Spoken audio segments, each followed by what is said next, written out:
सबैजनालाई नमस्कार। अहिले हामी विभिन्न किसिमका समस्याहरू हामीलाई सानै बच्चादेखि विभिन्न किसिमका रोग व्याधिहरूले सताइरहेको हुन्छ। र पहिला पहिला के हुन्थ्यो भन्दा बच्चाहरू सानै अवस्थादेखि घरकै खानेकुराहरू खाने, घरकै बनेका चिजहरू खाने चलन थियो र बच्चाहरू बिरामी हुन्थेन। र अहिले त के छ भन्दा सानै उमेरबाट बच्चाहरूलाई विभिन्न किसिमको समस्याहरू हुने गर्छ। र त्यो समस्याहरू के कारणले गर्दा हुने गर्छ भन्दा तपाईहरूले जुन चिजहरू एउटा मन्द विषहरू खुवाइरहनु भएको हुन्छ, बिस्कुट, पाउरोटी, चाउमिन, चाउचाउ, कुरकुरे, हैन, लेज भन्ने विभिन्न किसिमका ती प्याकेट बन्द चिजहरू हुन्छ। ती चिजहरूले बच्चाहरूको शरीरको अवस्थाहरू एकदमै कमजोर बनाइरहेको हुन्छ। शरीरमा टक्सिन भरिरहेको हुन्छ।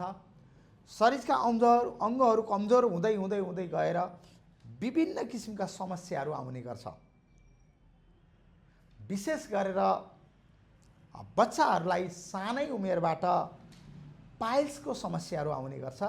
दिसागर बाहिर निस्किने समस्या, दिसागर च्यात्तिने समस्या, मासु पलाउने समस्या 3 वर्ष 4 वर्षको बच्चाहरूलाई हुने गर्छ। त्यस्तो समस्याहरू किन हुन्छ भन्दा चक्लेटहरू बढी खुवाउनु, बिस्कुटको बढी प्रयोग गर्नु, त्यस्तै गरेर मैले अघि भने कुरकुरे, हैन, चाउमिन, चाउचाउ।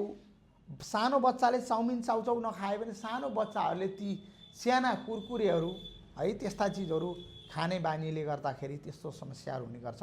त्यसकारणले गर्दा हजुरहरूले यो मन्द विष खुवाइरहनु भएको छ, यसलाई पुरा बन्द गर्नु होला। र पाइल्सको समस्याहरू यस्ता चिजहरू खाएर हुने गर्छ।